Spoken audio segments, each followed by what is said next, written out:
Good morning. आज हम लोग इकोनॉमिक्स पढ़ेंगे। ठीक है, इकोनॉमिक्स में हम लोग क्या पढ़ रहे थे?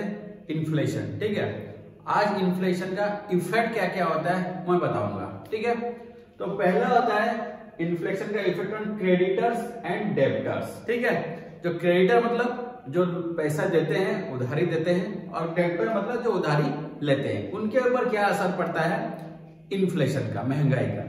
क्या होता है? Inflation redistributes wealth from creditor to debtor, lender suffers and borrowers benefits. इसका मतलब क्या होता है? इन्फ्लेशन की वजह से क्या होता है, जो वेल्थ होता है ना, जो लेंडर होता है या जिसको बोलते हैं हम लोग क्रेडिटर होता है, और जो डेब्टर होता है, उसके भी जो वेल्थ का रीडिस्ट्रीब्यूशन होता है।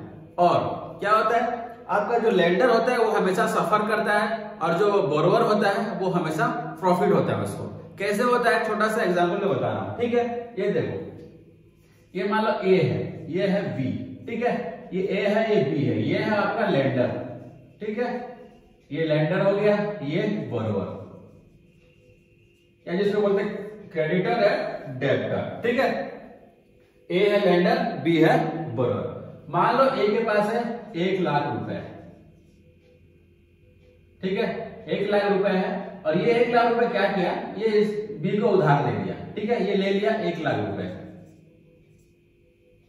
ठीक है, ए ने बी को उधार दे दिया, बी ने उधारी मांगा, उसको कोई दिक्कत आ गया, प्रॉब्लम है घर में, तो उधार ले लिया ए से 1,00,000 रुपया। ठीक है, और मान लो इन्फ्लेशन 10% चल रहा है। ठीक है, कितना चल रहा है? इन्फ्लेशन 10% चल रहा है, और ये उधार दे दिया बी को 1,00,000 रुपया, और बी ने क्या किया, 1 साल बाद क्या किया, सोना खरीद लिया। तो सोना का कॉस्ट मान लो 1,10,000 हो गया। कितना? 1,10,000। ठीक है, सोना खरीद लिया। वो सोना खरीदने की वजह से क्या हुआ, सोना का जो वैल्यू है, 1,00,000 का सोना खरीदा था वो, है ना, 1 से 1,00,000 रुपए लिया, 1,00,000 का सोना खरीदा, और इन्फ्लेशन 10% चल रहा है। 1 साल बाद क्या हो गया, सोना का वैल्यू क्या हो जाएगा, 1,10,000 हो गया, क्योंकि बढ़ गया, 10% का इन्फ्लेशन है, तो कॉस्ट भी बढ़ गया सोना का। तो कितना हो गया, 1,10,000 रुपया। और ये क्या किया, 1,00,000 1 साल बाद ये 1,00,000 वापस कर दिया। ठीक है, किसको? जिसने लिया था 1,00,000 वापस कर दिया। तो इसके बाद बचा कितना, 10,000 बचा। ठीक है, 10,000 बचा कि नहीं? 10,000 बच गया, तो फायदा हुआ ना, कौन फायदे में रहा? बोरोवर फायदे में रहा। लेंडर को कैसे लॉस हुआ, वेल्थ कैसे कम, लेंडर को कैसे कम हुआ? मान लो अभी वो 1,00,000 का सोना खरीदेगा। ठीक है, मान लो अभी वो 1,00,000 का सोना खरीदेगा, तो कितना खरीदेगा? इससे कम ही खरीदेगा, क्योंकि अभी सोना का रेट कितना हो गया, 1,10,000। तो ये जितना सोना खरीदा था, ये इससे कम खरीदेगा। ठीक है, तो इसको लॉस हुआ। ठीक है, तो हमेशा क्या होता है, जो लेंडर होता है इन्फ्लेशन में लॉस में जाता है, और डेब्टर जो है आपका फायदा होता है, और इसमें रीडिस्ट्रीब्यूशन ऑफ वेल्थ हो रहा है। मतलब ये 10,000 का सोना इसके पास आ गया ना इन्फ्लेशन की वजह से, तो वेल्थ का भी रीडिस्ट्रीब्यूशन हुआ। यही चीज मैं बता रहा हूं। जो इन्फ्लेशन के केस में क्या होता है, आपका रीडिस्ट्रीब्यूशन ऑफ वेल्थ होता है बिटवीन क्रेडिटर से बोरोवर के पास जाएगा, और बोरोवर हमेशा फायदे में रहता है कंपेयर टू क्रेडिटर या लेंडर। ठीक है, ये इन्फ्लेशन का इफेक्ट है ऑन क्रेडिटर एंड बोरोवर। फिर क्या है, ऑन लेंडिंग। लेंडिंग मतलब जो उधारी, जो इंस्टीट्यूशन है, बैंकिंग इंस्टीट्यूशन है, वो उधारी देते हैं, है ना, तो उधारी पे क्या फर्क पड़ेगा, लेंडिंग पे। With inflation lending institution feels the pressure of higher lending. उनके ऊपर ज्यादा प्रेशर रहता है कि ज्यादा से ज्यादा लोग लोन लेते हैं, क्योंकि लोन लेने में फायदा है। बता दिया, जैसे लोन लेने में क्या हो रहा है, फायदा हो रहा है, इसीलिए क्या होता है, ज्यादा से ज्यादा लोग क्या करते हैं, उधारी लेते हैं, या सॉरी लोन लेते हैं बैंकों से या फाइनेंशियल इंस्टीट्यूशन से। लोग लेते हैं, मतलब कंपनीज लेते हैं, क्योंकि उस टाइम पे इन्फ्लेशन के टाइम में क्या होता है, आपका फायदा होता है लोन लेना। इसीलिए क्या होता है, उनके बैंकों के ऊपर या फाइनेंशियल इंस्टीट्यूशन के ऊपर ज्यादा प्रेशर पड़ता है टू गिव लोन। ठीक है, और लोन में भी वही चीज अप्लाई होता है। मान लो ये बता दो कैसे फायदा होता है। ये मान लो एक बैंक है ए, ये एक बैंक है बी, आदमी लोन ले रहा है। ठीक है, ए ने मान लो लोन लिया 1,00,000 रुपया। ठीक है, और इंटरेस्ट 7% है। ठीक है, और आपका इन्फ्लेशन 10% है, तो ये लोन ले लिया 1,00,000। ठीक है, ये लोन ले लिया 1,00,000। जब ये वापस करेगा, कितना वापस करेगा, 7% का इंटरेस्ट मिल गया तो 1,07,000, सिंपल सी बात है, ठीक है। 1,07,000 वापस करेगा, लेकिन अभी इन्फ्लेशन कितना है, 10% चल रहा है, तो इसका पैसा का वैल्यू कितना, इसका पैसा कितना हो जाएगा, 1,10,000 हो जाएगा, ठीक है। 1,10,000 हो जाएगा, तो वापस कितना किया, 1,07,000, और इसके पास कितना हो गया था 1,10,000, तो बचा कितना, 3,000, ठीक है। तो इसको 3,000 फायदा हुआ। तो लोन लेना क्या होता है, फायदा होता है, इसीलिए क्या करते हैं इन्फ्लेशन के टाइम में ज्यादा से ज्यादा लोन लिया जाता है बैंकों से, फाइनेंशियल इंस्टीट्यूशन से। तो उनके ऊपर ये तो ऑलरेडी प्रेशर पड़ता है, ज्यादा पैसा देने का, और प्लस इनको लॉस भी होता है जो लैंडिंग इंस्टीट्यूशंस होते हैं, ठीक है। ये हो गया आपका लैंडिंग के ऊपर क्या असर पड़ता है, डिमांड। इन्फ्लेशन होने से क्या होता है, डिमांड बढ़ जाता है ऑटोमेटिक। आपको पता है इन्फ्लेशन का इन्फ्लेशन होता क्यों है, डिमांड की वजह से। जब सप्लाई कम हो जाता है, डिमांड बढ़ जाता है, तो उस केस में क्या होगा, ऑटोमेटिक आपका इन्फ्लेशन होता है। तो इसी इन्फ्लेशन कंडीशन क्या होगा, ऑटोमेटिक आपका एग्रीगेट डिमांड बढ़ जाता है मार्केट में। या आप ये बोल सकते हो सप्लाई ऑफ मनी बढ़ जाता है, सप्लाई ऑफ मनी बढ़ेगा तो क्या करेगा, लार्ज मनी मार्केट में रहेगा तो वो परचेज ज्यादा करेगा, और आपका सप्लाई उस रेंज में आता नहीं है। सप्लाई नहीं होने की वजह से क्या होता है, डिमांड बढ़ जाता है। तो इन्फ्लेशन में क्या होता है, डिमांड इंक्रीज करता है। क्या होता है, डिमांड इंक्रीज करता है, ठीक है। ये हो गया डिमांड के ऊपर क्या असर होता है इन्फ्लेशन का। नेक्स्ट क्या है, ऑन इन्वेस्टमेंट। इन्वेस्टमेंट के ऊपर क्या असर पड़ता है इन्फ्लेशन का। Investment increases as demand increases, पहला तो यही है। Investment increases as inflation increases, ठीक है। जैसे इन्फ्लेशन बढ़ेगा ना तो आपका क्या होगा, इन्वेस्टमेंट बढ़ जाएगा। क्यों बढ़ जाएगा, इसका दो रीजन है इन्फ्लेशन बढ़ने का। आपका सॉरी इन्फ्लेशन बढ़ने से इन्वेस्टमेंट बढ़ने का दो रीजन है। क्या है, एक तो पहले आप देखिए लोन फायदामंद है, ठीक है। लोन लेना इजी है और लोन लेना फायदा है, तो ज्यादा से ज्यादा लोग लोन लेते हैं और इन्वेस्ट करते हैं, ठीक है। तो लोन लेने के इन्वेस्ट करना चालू कर देते हैं तो इन्वेस्टमेंट बढ़ जाता है। और दूसरा चीज क्या है, कॉस्ट ऑफ लोन डिक्रीज कर जाता है। कॉस्ट ऑफ लोन डिक्रीज करने की वजह से क्या होता है, ज्यादा से ज्यादा लोन आता है और आपका इन्वेस्टमेंट बढ़ते जाता है। और दूसरा चीज क्या है, दूसरा चीज ये है कि जैसे डिमांड बढ़ता है, इन्फ्लेशन की वजह से डिमांड बढ़ता है। जैसे डिमांड बढ़ते जाएगा कोई भी चीज का, मान लो कोई भी चीज हम लोग मैन्युफैक्चर कर रहे हैं और उसका डिमांड बढ़ा हुआ है, तो डिमांड बढ़ा हुआ तो क्या करोगे आप, ज्यादा से ज्यादा मैन्युफैक्चर करोगे। ज्यादा से ज्यादा मैन्युफैक्चर करने के लिए क्या चाहिए आपको, इन्वेस्टमेंट चाहिए। तो जितना ज्यादा इन्वेस्ट करोगे उतना ज्यादा प्रोड्यूस करोगे, और उस प्रोडक्शन में क्या है, आप बाहर बेच सकते हो। तो डिमांड बढ़ने की वजह से क्या होता है, आपका ऑटोमेटिक क्या होगा, आपका इन्वेस्टमेंट बढ़ जाता है। तो दो रीजन होता है इन्वेस्टमेंट में, इन्फ्लेशन में इन्वेस्टमेंट इंक्रीज करने का। एक तो लोन सस्ता हो जाता है और दूसरा आपका डिमांड बढ़ जाता है, ठीक है। और दूसरा पांचवा आता है इनकम। इनकम पे क्या असर पड़ता है, इनकम में क्या होता है, आपका बढ़ जाता है। इनकम भी इन्फ्लेशन में बढ़ता है, क्या सैलरी बढ़ा देता है सरकार, है ना, सैलरी बढ़ता है। लेकिन वो जो इनकम बढ़ता है ना, वो नॉमिनल वैल्यू है, अगर रियल में नहीं बढ़ता है वो, क्योंकि वो इन्फ्लेशन की वजह से वो आपका बढ़ा हुआ दिखता है पैसा, बट वो एक्चुअल में वो रियल वैल्यू में वो बढ़ा हुआ नहीं रहता है, ठीक है। ऑन सेविंग्स, सेविंग्स में क्या असर पड़ता है, सेविंग्स में क्या होता है, सेविंग्स में क्या होता है, विद इन्फ्लेशन सेविंग इंक्रीजेस। पहले तो सेविंग बढ़ जाता है, क्योंकि जैसे आपके पास पैसा बहुत है ना, आपके पास पैसा बहुत है, तो आप देखिए वो जो पैसा है वो तो रियल मनी है नहीं ना, वो इन्फ्लेशन की वजह से ज्यादा पैसा आ गया आपके पास। तो आप क्या करोगे, उस इन्फ्लेशन की वजह से जो उसका वैल्यू कम हो रहा है उसको काउंटर मतलब करने के लिए क्या करोगे, आप बैंक में जमा करोगे। बैंक जमा करोगे तो जो बैंक इंटरेस्ट पे करेगा ना, तो थोड़ा सा वो कंपेंसेट हो जाता है। जो डिक्रीज ऑफ वैल्यू होता है मनी का, वो थोड़ा कंपेंसेट होता है, कुछ इंटरेस्ट आ जाता है उस पैसे के ऊपर। तो इसलिए क्या करते हैं लोग, बैंक भागते रहते हैं जमा करने के लिए पैसा, क्योंकि पैसा ज्यादा आ रहा है बैंक में जमा करने लगते हैं, क्योंकि वो आपका जो पैसा है, पैसा का जो वैल्यू डिक्रीज हुआ है, that will be compensated by increase in the rate of interest on that money, saving money, ठीक है। तो उसमें क्या होता है, जो इंटरेस्ट पे लगेगा तो वो कंपेंसेट कर जाता है थोड़ा decrease of value of money के लिए। तो इसलिए क्या होता है, लोग क्या करते हैं, ज्यादा से ज्यादा सेविंग करने लगते हैं। सेविंग करने बाद में बैंक जाएंगे तो उस चीज को क्या बोलते हैं पता है, उसकी बोलते हैं सू लेदर कॉस्ट बोलते हैं, सू लेदर कॉस्ट बोलते हैं, ठीक है।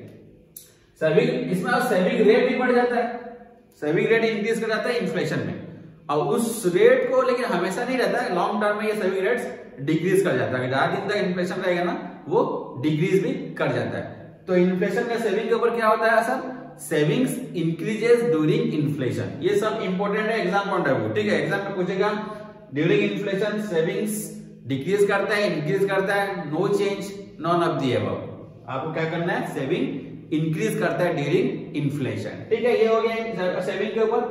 ऑन एक्सपेंडिचर, एक्सपेंडिचर ऊपर क्या असर पड़ेगा? जैसे ही इन्फ्लेशन बढ़ता है ना, जब महंगाई बढ़ेगा तो क्या करोगे?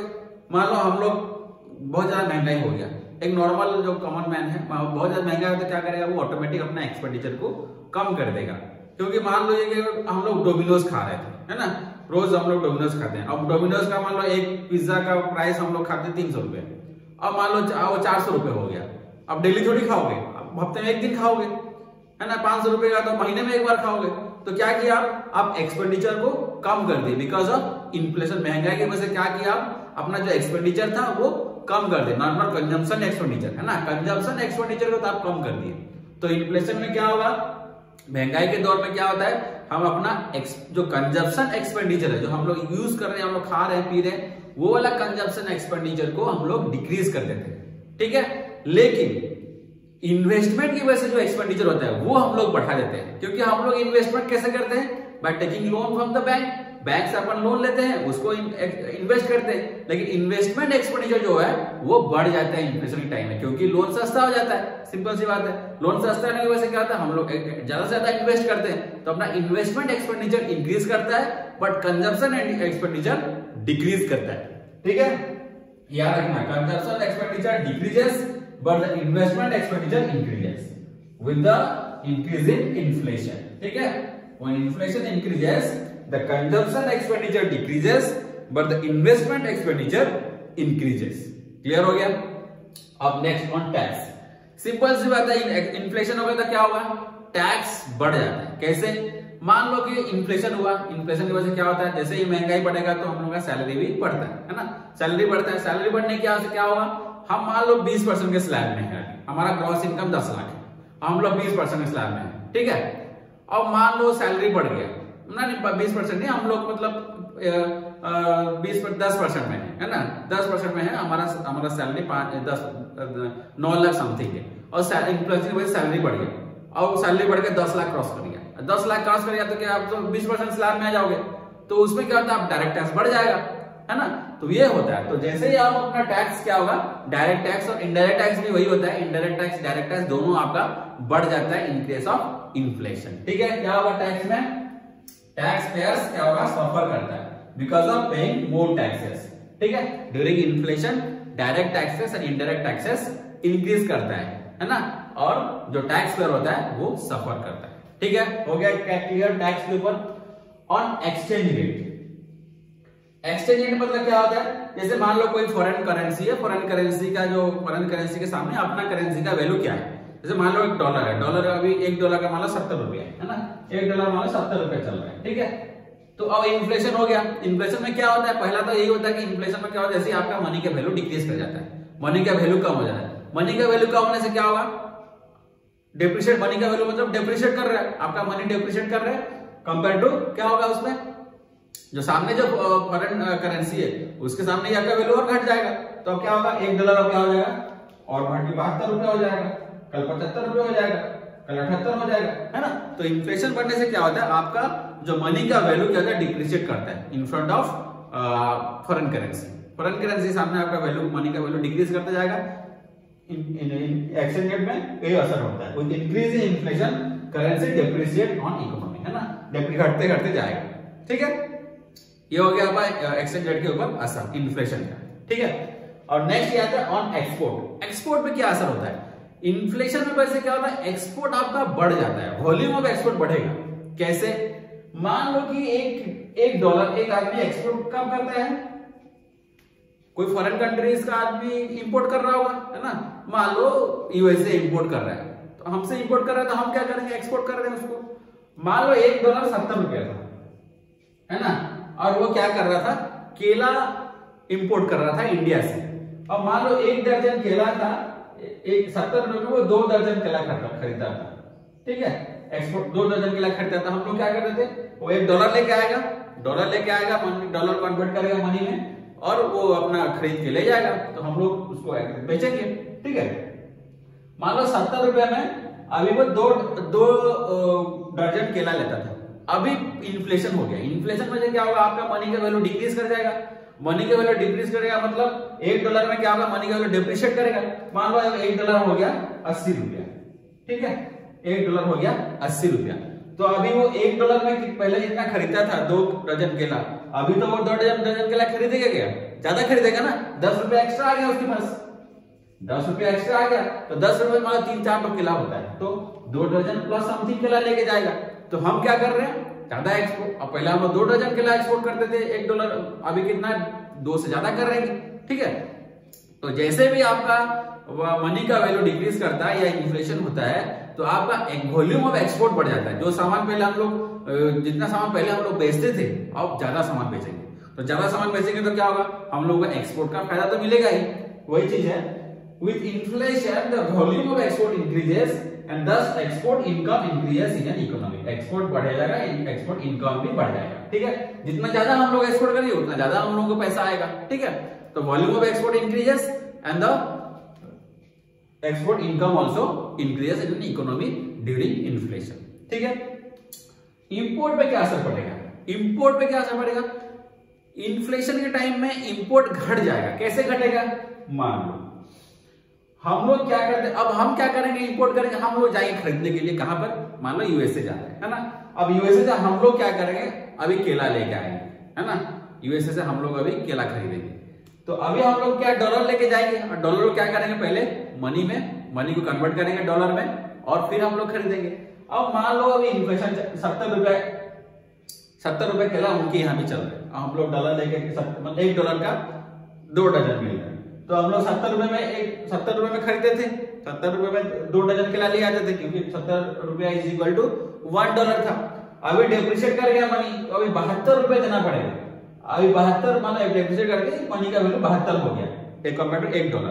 तो हम लोग 72 रुपए में हम लोग खरीदना पड़ेगा 2 दर्जन केला, मतलब और डेप्रिशिएट करता है और इन्फ्लेशन बढ़ता है, 80 रुपए मान लो हो गया $1। तो हम लोग पहले जो 70 रुपए में 2 दर्जन लेके आते थे यूएसए से, अभी हम लोग 80 रुपए देना पड़ेगा वही 2 दर्जन केले के लिए। तो हम लोग क्या करेंगे, इंपोर्ट कम कर देंगे, नहीं बहुत ज्यादा पैसा लग रहा है तो हम लोग इंपोर्ट कम कर देंगे, ठीक है कि नहीं। तो इसीलिए जाता है, क्या होता है, जब भी इन्फ्लेशन बढ़ता है तो आपका इंपोर्ट कम हो जाता है, ठीक है। Import decreases with the inflation, the import decrease कर जाता है, ठीक है। लेकिन जैसे कोई डेवलपिंग कंट्रीज है ना, उसका लिए इंपोर्ट तो करना ही पड़ेगा, क्योंकि उसके बाद ड्रग्स है, दवाई के लिए करना पड़ेगा, ऑयल के लिए पढ़ना पड़ेगा, टेक्नोलॉजी को इंपोर्ट करता है, हर चीज वो जो एसेंशियल चीजें इंपोर्ट करता है, वो चाहे वो मनी कितना भी डेप्रिशिएट कर जाए उसको इंपोर्ट करना ही पड़ता है, ठीक है। तो उसके लिए उसको ज्यादा फायदा नहीं होता डेवलपिंग कंट्री। हाँ, डेवलप कंट्रीज के लिए फायदा होता है, क्योंकि वो वहां पे इंपोर्ट कम हो जाता है और एक्सपोर्ट बढ़ जाता है, तो उनका जो ट्रेड बैलेंस पॉजिटिव हो जाता है। वही चीज मैं बता रहा हूं नेक्स्ट में, ट्रेड बैलेंस के ऊपर क्या होता है, it's favour for the developed Nations but unfavourable for developing Nations. Developing Nations के लिए अनफेवरेबल होता है, क्योंकि आपका डेवलप नेशन क्या करता है, एक्सपोर्ट बढ़ जाता है इन्फ्लेशन में और इंपोर्ट कम हो जाता है, तो आपका ट्रेड बैलेंस अच्छा हो जाता है, पॉजिटिव हो जाता है। लेकिन जो डेवलपिंग नेशन होता है उसका एक्सपोर्ट तो बढ़ जाता है लेकिन इंपोर्ट उतना नहीं कम होता है, क्योंकि आपको उसको एसेंशियल चीजें इंपोर्ट करना ही पड़ता है, तेल लाना ही पड़ेगा, टेक्नोलॉजी लाना ही पड़ेगा, दवाई लाना ही पड़ेगा, वो बंद नहीं कर सकता, ठीक है। तो उसमें क्या होता है, जो डेवलपिंग नेशंस होते हैं ना, उनके लिए ज्यादा ये फायदेमंद नहीं होता है, ठीक है। कौन, on trade balance, trade balance फायदा किसके लिए होता है, डेवलप्ड नेशन के लिए होता है। एम्प्लॉयमेंट पे क्या असर होता है, जैसे ही इन्फ्लेशन होगा ना, एम्प्लॉयमेंट बढ़ जाता है। क्यों बढ़ेगा एम्प्लॉयमेंट इन्फ्लेशन में, क्योंकि आपका डिमांड बढ़ता है, डिमांड बढ़ेगा तो उस डिमांड को फुलफिल करने के लिए क्या करोगे, आप मैन्युफैक्चर ज्यादा करोगे, मैन्युफैक्चर ज्यादा करने के लिए क्या करोगे, आपको तो एम्प्लॉय आदमी रखना ही पड़ेगा, बिना आदमी कैसे बढ़ेगा मतलब मैन्युफैक्चरिंग, ठीक है।